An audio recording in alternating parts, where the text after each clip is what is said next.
മനോരമയ്ക്ക് ഒരു നല്ല നമസ്കാരം പറഞ്ഞുകൊണ്ട് ഞാൻ വിഷയത്തിലേക്ക് കിടക്കാം.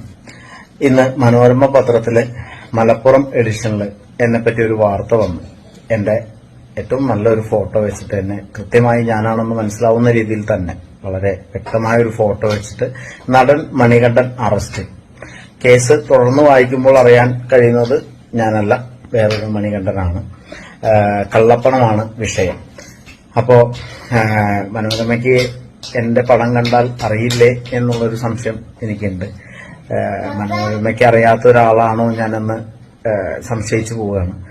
എന്തായാലും അതെന്നെ വളരെയധികം ബാധിച്ചു എന്നുള്ളത് കൊണ്ടാണ് ഈ വീഡിയോ ചെയ്യുന്നത്. കാരണം ഞാൻ ഈ വാർത്ത അറിയുന്നത് ഇവിടെ ആരെങ്കിലും പറഞ്ഞല്ല. അടുത്ത മാസമൊക്കെ ആയിട്ട് ഞാൻ ചെയ്യേണ്ട ഒരു സിനിമ, ഒരു തമിഴ് സിനിമയുടെ പ്രൊഡക്ഷൻ കൺട്രോളർ എന്നെ വിളിച്ചു. അദ്ദേഹത്തിന്റെ നമ്പർ ഞാൻ സേവ് ചെയ്തിട്ടുണ്ട്, എന്റെ നമ്പർ അദ്ദേഹം സേവ് ചെയ്തിട്ടുണ്ട്.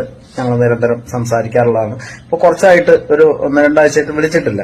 അപ്പോ ഇന്ന് വിളിച്ചപ്പോ ഞാൻ സിനിമയുടെ കാര്യങ്ങൾ പറയാനാണെന്ന് വിളിച്ചു. ഹലോ എന്ന് പറഞ്ഞപ്പോ അവിടെ സൈലന്റ് ആണ്.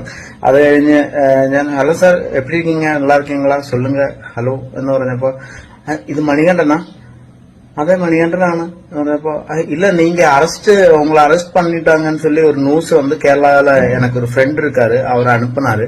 அப்படிதான் நான் உங்களுக்கு கால் பண்ண, அது ഉണ്മയാണെന്ന് தெரிஞ்சுக்கிறதுக்கு എന്ന് പറഞ്ഞിട്ട് പുള്ളി പറഞ്ഞപ്പോഴാണ് ഞാൻ ഈ വിഷയം അറിയുന്നത്.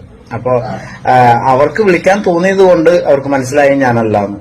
അവരാ സമയത്ത് ആ നടൻ അറസ്റ്റിലായി, നമുക്ക് വേറെ ഒരാളെ കാസ്റ്റ് ചെയ്യാമെന്ന് ആലോചിച്ചിരുന്നെങ്കിൽ എന്റെ ഒരവസരവും നഷ്ടപ്പെട്ടേനെ. അപ്പൊ ഇനി എത്ര അവസരങ്ങൾ നഷ്ടപ്പെടുമെന്നൊന്നും എനിക്ക് അറിയില്ല. അതുകൊണ്ടാണ് എത്രയും പെട്ടെന്ന് ഈ സത്യാവസ്ഥ നിങ്ങളെ അറിയിക്കണം, ജനങ്ങളെ അറിയിക്കണം എന്ന് കരുതിക്കൊണ്ടാണ് ഈ വീഡിയോ ചെയ്യുന്നത്.